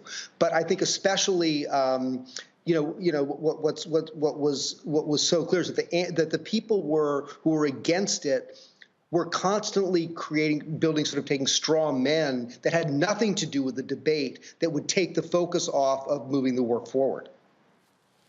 So you're going to be on various campuses. Let's see here, March 16th, Shaw University, North Carolina Central University. Let's see here, March 20th. Pull the schedule up there, folks. You're going to be on the campus of Johnson C. Smith University and Livingstone College on March 20th. St. Augustine's University, North Carolina A&T on March 21st. Fayetteville State University, Winston-Salem State University on March 22nd. And Elizabeth City State University on March 23rd. When does is the documentary already airing, or is it an air date? It's already airing. It's on PBS. It's already aired. It came out, debuted on Martin Luther King Day. We won't be going to Elizabeth City. We'll try to do that by Zoom, but everything else you have is totally correct. That's changed recently. All right. Roland, people can watch the documentary now. If they go to the Big Payback Movie website or First Repair website, there's a button. You can watch it for free on the PBS app, on the PBS website. So there's a link that will just take you right, and you can just stream it right off your computer or to your television. So it had a national broadcast on Martin Luther King Day, January 16th, but now it's available for free through PBS, I think for the next few months, and then it was going to go on to Apple TV, Amazon Prime, Roku, all the other things. So, and we're also, in addition to this, we're putting together a national tour of the film to every community that is exploring local reparations right now. Okay, Whitney Dow, Erica Alexander. I appreciate it. Thanks a lot. Thank you, Roland, and thank you for providing your wonderful voice for the film. Those who I want people, when they watch the film, they can hear you. So thank you. Well, I don't think anybody's ever had a problem hearing me. So, I do not speak with a quiet voice. Appreciate it. Thank you. Thank you. All right, thanks a bunch. All right, folks, got to go to a break. We'll be back. Roland Martin Unfiltered on the Black Star Network. Don't forget, folks, Cash App or check your money order, P.O. Box 57196, Washington, D.C., 20037. That's 0196. Cash App, $RM Unfiltered. PayPal, R Martin Unfiltered. Venmo is RM Unfiltered. Zelle is Roland at RolandSMartin.com. Roland at RolandMartinUnfiltered.com. We'll be right back. Hatred on the streets, a horrific scene, a white nationalist rally that descended into deadly violence. White people are losing their damn minds. As an angry pro-Trump mob storms the U.S. Capitol, we're about to see the rise of what I call white minority resistance.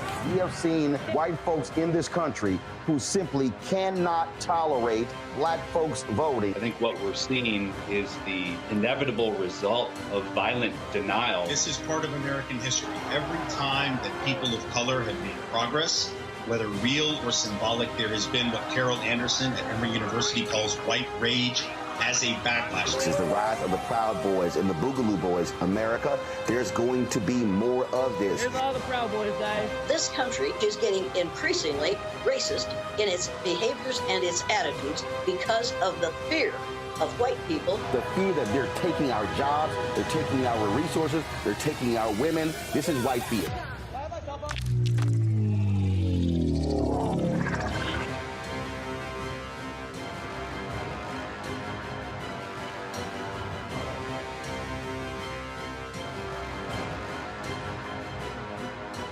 I'm Deborah Owens, America's Wealth Coach, and my new show, Get Wealthy, focuses on the things that your financial advisor and bank isn't telling you, but you absolutely need to know.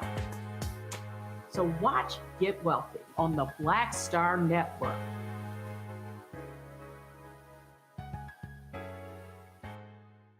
What's going on? This is Tobias Trevelyan. Hey, I'm Amber Stevens-West. Yo, what up, y'all? This is Jay Ellis, and you're watching Roland Martin Unfiltered.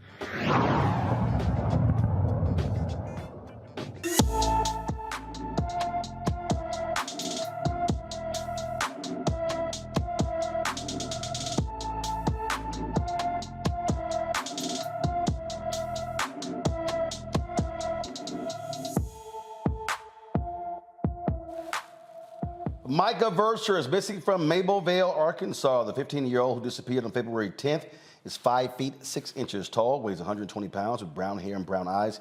Anyone with information about Micah Verser should call the Little Rock, Arkansas Police Department at 501-371-4829, 501-371-4829. The bodies of 2 Americans who were kidnapped and murdered in Mexico by a drug cartel on their way to the U.S. for further autopsies. The remains of Shaid Woodard and Zendale Brown will be transported to a Brownsville, Texas funeral home. The bodies were discovered alongside their 2 surviving friends in a house around the Mexican city of Matamoros. Woodard, Brown, Latavia Washington McGee, and Eric Williams drove into Matamoros on Friday so that Washington McGee, who was unarmed, could undergo a medical procedure, a tummy tuck. The trip turned violent when unidentified shooters fired on their van, loaded them into a vehicle, and drove them away. An innocent Mexican bystander, Woodard and Brown, were also killed. William was shot 3 times in the legs during the exchange. Now, this, folks, is right here. This is what happened last night. Go to my iPad, please. 5 men were found on a street in Mexico with this note attached to the window. And this was the Mexican drug cartel apologizing for the deaths, saying they do not kill innocent individuals, and literally turn these 5 individuals who are all bound over to police. Erica, I've never seen anything like this. Something tells me this drug cartel does not want massive American heat and Mexican heat coming down on them for these deaths. Yeah, absolutely. This goes against, what I feel like many of us have been made aware of with regards to cartels, how ruthless they are. So I found it to be actually stunning that there was a note that was written, there was apology that was offered, first for the killing of one of the natives of the country, and then to the Americans that were killed. But I don't know, I'm startled because, I'm just thinking, like, I was just in Mexico a few months ago. So, against kind of some of the things that we think about, and having not, as Dr. Nola Haynes has shared with us across social media, did not look at a travel advisory as I would have years prior when I was traveling heavily internationally.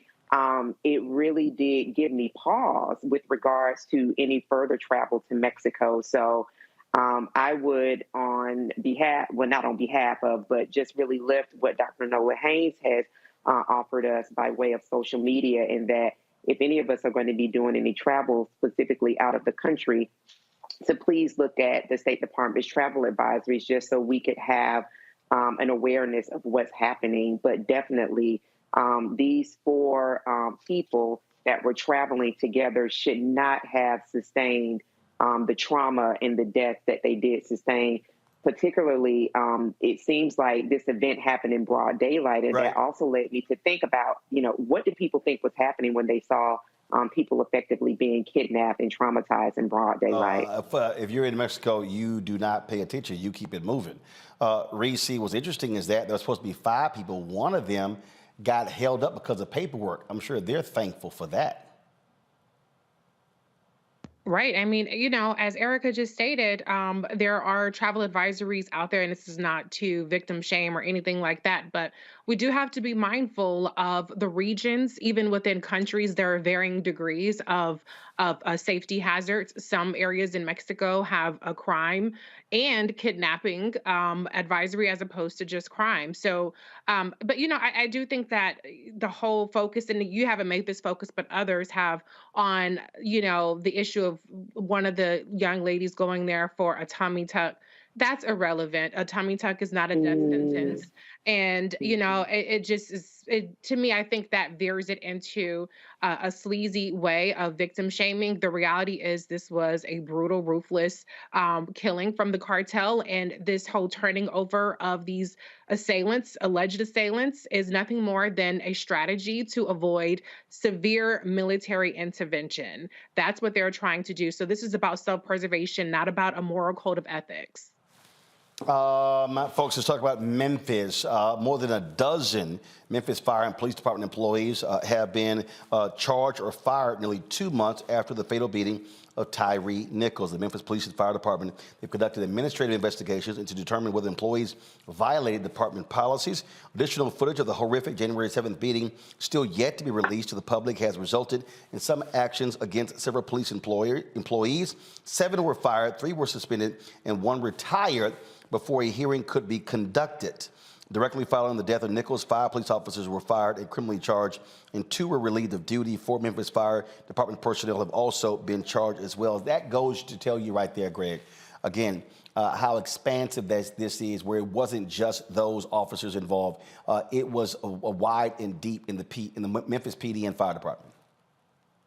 Absolutely, Roland. I mean, the 2 stories that you're just covering, including this one in Memphis, Tennessee, and the one previously from the state of Tamaulipas, which has a border that abuts Texas, the United States, are not unrelated. What is the relationship of government to the people who live in a state. And by a state, I mean an organized community that has rules and the rule of law.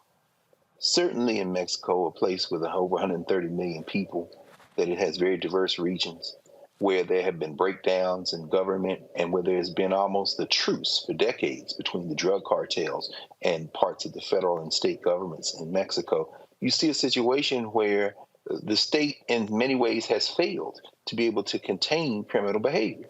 In Memphis, Tennessee, and many places in the United States of America, particularly where our people live, you have situations where the state has engaged in its own criminal behavior, thrown the rock, and hidden its hand.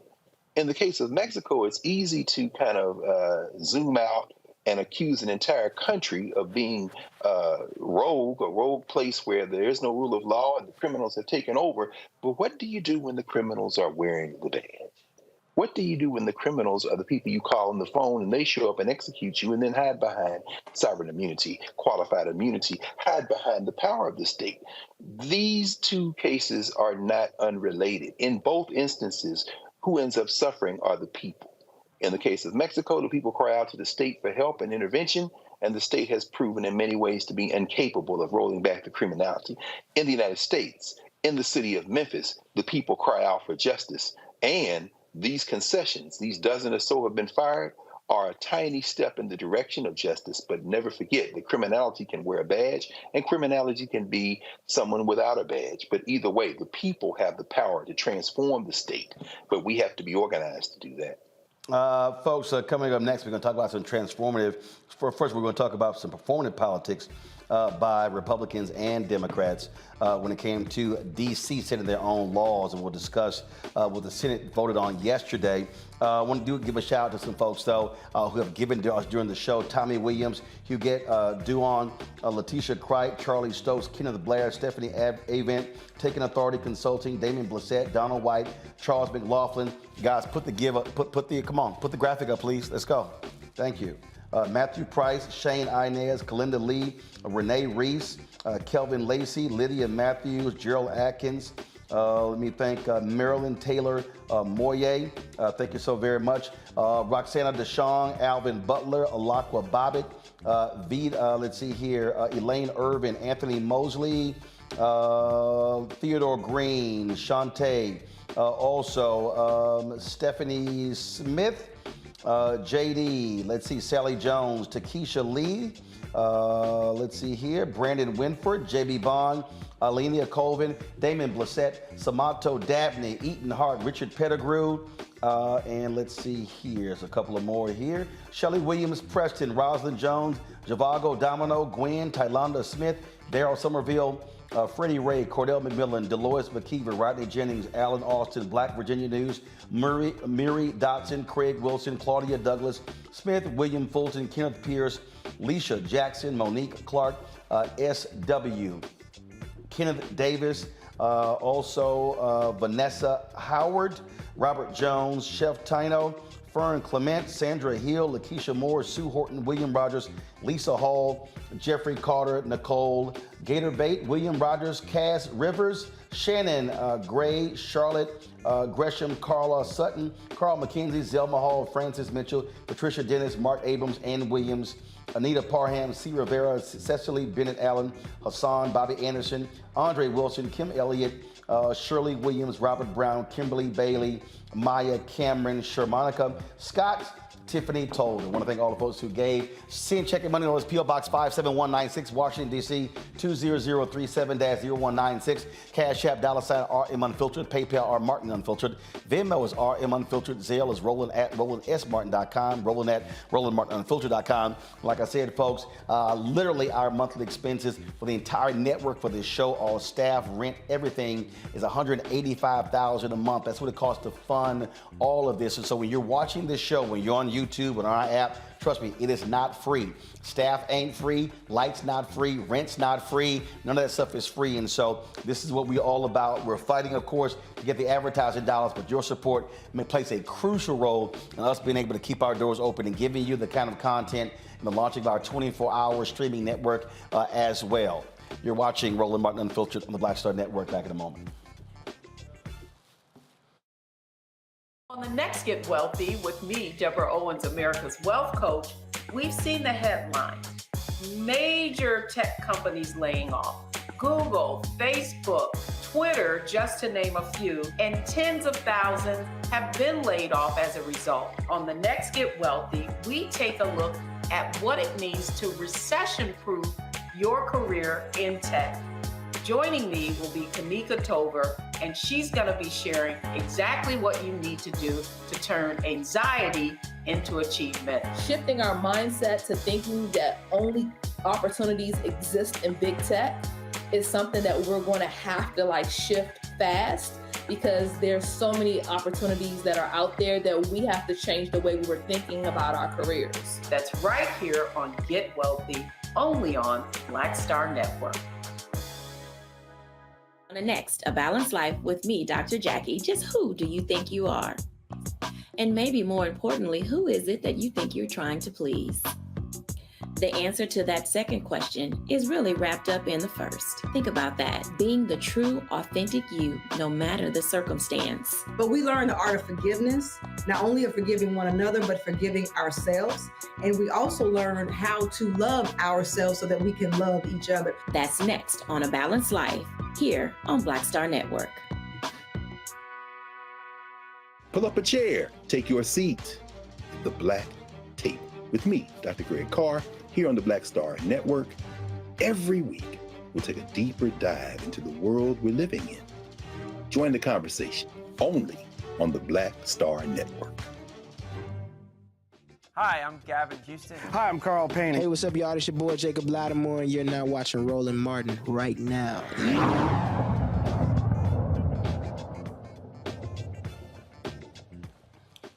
So in an act of performative politics, the United States Senate folks blocked a Washington, D.C. City Council proposed criminal code change. And remember, the City Council already said they had actually pulled it back.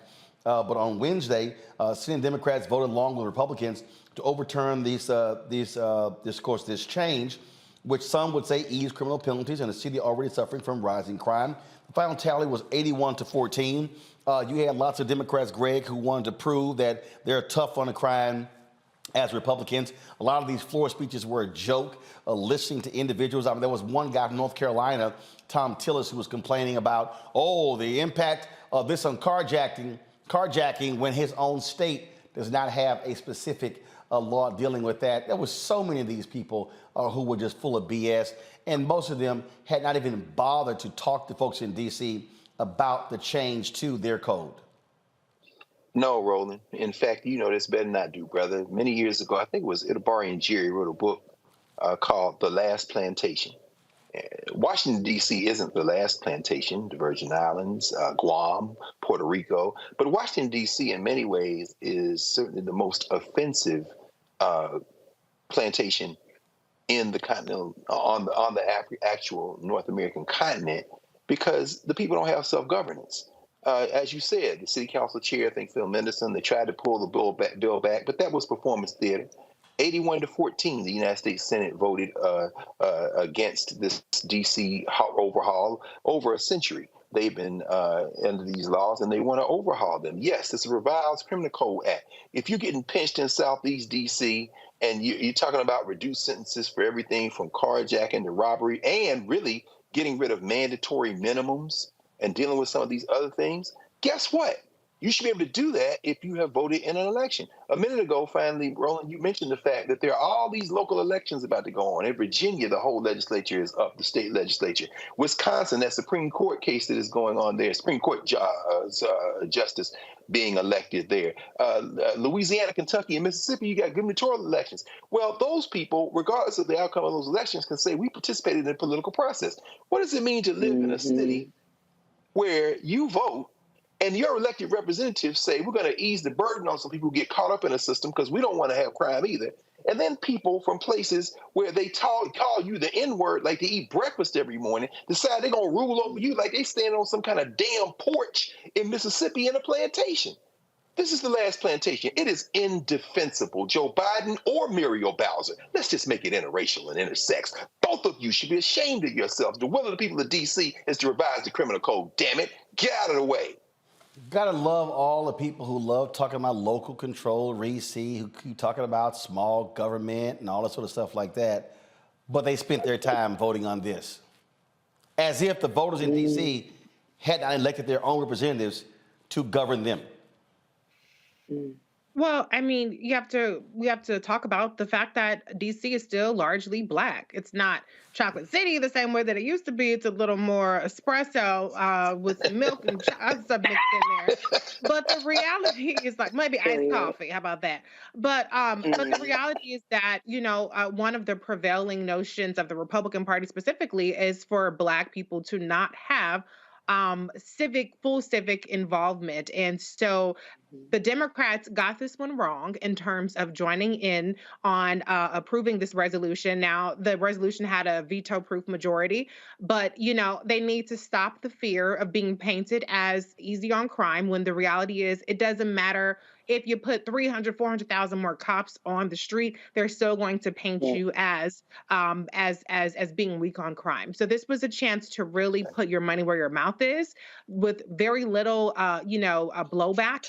But it's obvious that their fear of reprisal from Black voters is not as much as their fear of reprisal from white voters who want to believe that the Democrats are soft on crime. Erica? Yeah, and one of the things that I think about is that DC is still one of the top 15 gentrified cities. When you think about, some of the crime issues that are being put forward, what type of resources are being snatched away from people that are being moved out of their neighborhood? So I agree with Greg and Reese on this. This was definitely an easy win for the Democrats. They fell flat on their face. And they have to remember they're having to report to Black voters because we are, for the Democrats, Black women and Black men are the largest share of voters within that party. And so when you look at D.C., you cannot not look at Black voters. All right, folks, the U.S. Equal Employment Opportunity Commission, they're suing Exxon Mobil with regards to, first of all, racial discrimination. The lawsuit claims the petrochemical giant failed to protect a Black worker from harassment after nooses were found at his Baton Rouge complex.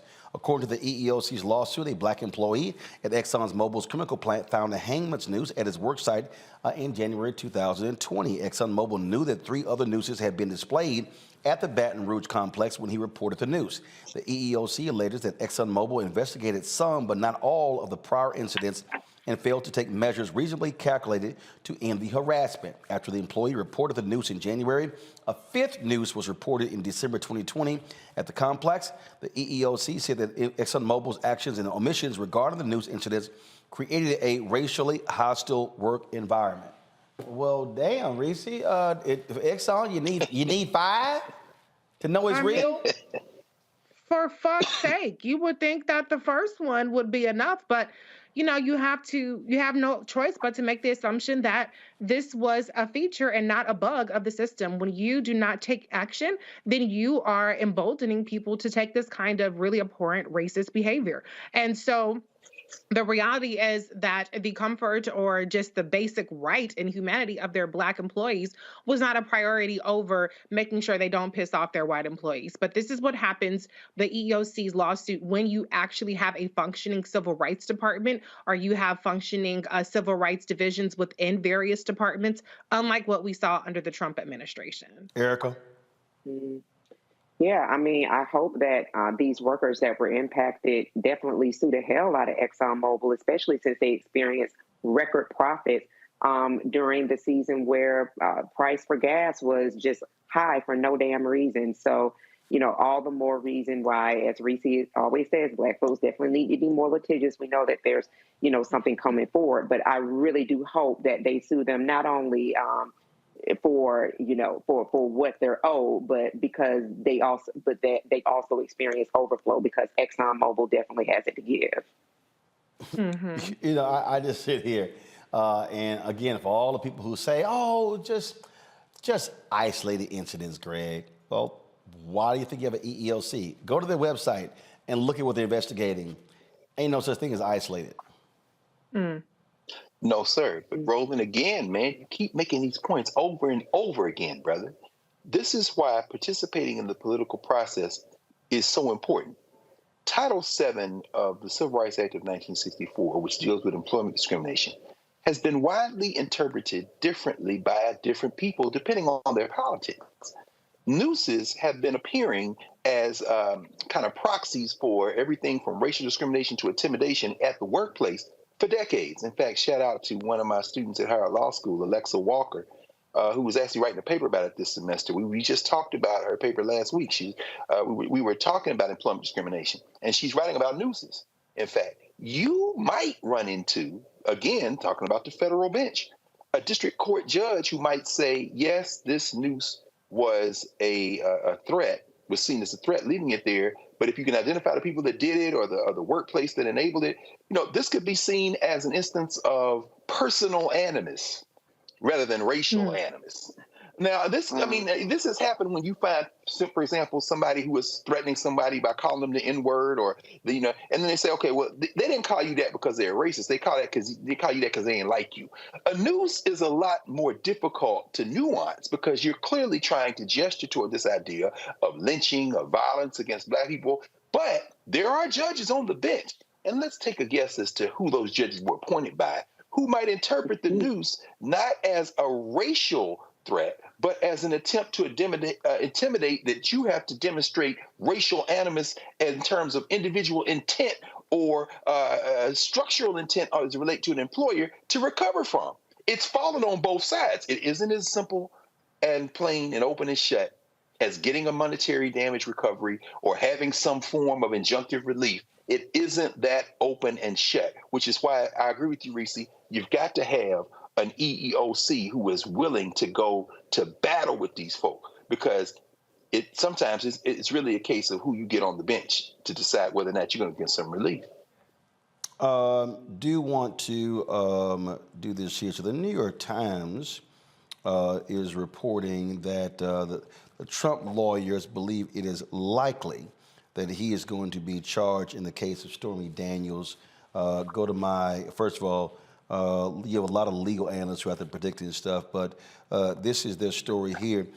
Trump was told that he could appear before a Manhattan grand jury next week if he wishes to testify, a strong indication that an indictment could soon follow. The man knows no bottom. The only way to get his attention is to indict his ass criminally.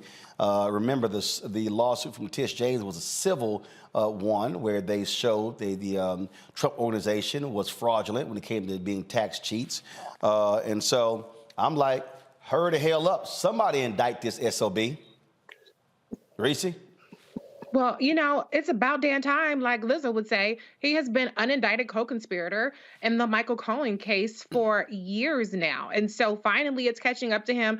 I'll believe it when I see it. But if this is where it's heading, then I'm all the way here for it. It says right here in the article, Erica, such offers almost always indicate an indictment is close. It would be unusual for the district attorney, Alvin L. Bragg, to notify a potential defendant without ultimately seeking charges against him.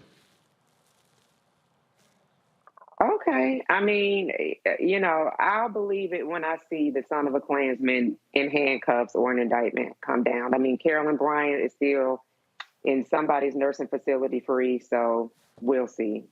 Greg, it says any case would mark the first indictment of a former American president. It could upend the 2024 presidential race. It would also elevate Mr. Bragg to the national stage, though not without risk, and the conviction in the complex case is far from assured. Absolutely. And remember, we saw Alvin Bragg already on the national stage last year in another situation. But we are in the Easter season, brother. A lot of people have accused you of being a minister, but I know you know the scripture well. So, it's around the time when the preachers start preaching the 7 last words of Christ. Into thy hands I commend my spirit. Well, and that's true. That's the 7 last words. But I must agree with my sisters, with Erica and with Reese. The 7 last words here, I'll believe it when I see it. Well, I agree with that, but I will say this here. Between Tish James finding them guilty, if Bragg indicts him, and then, of course, the Fulton County DA indicts him, guess what, Trump? You done hit the hat trick with black DAs. Can't wait for it to happen. Erica, Reese, Greg, thanks so much. I appreciate it. I'll see y'all tomorrow, folks, right here. Roland Martin Unfiltered on the Black Star Network. Holla!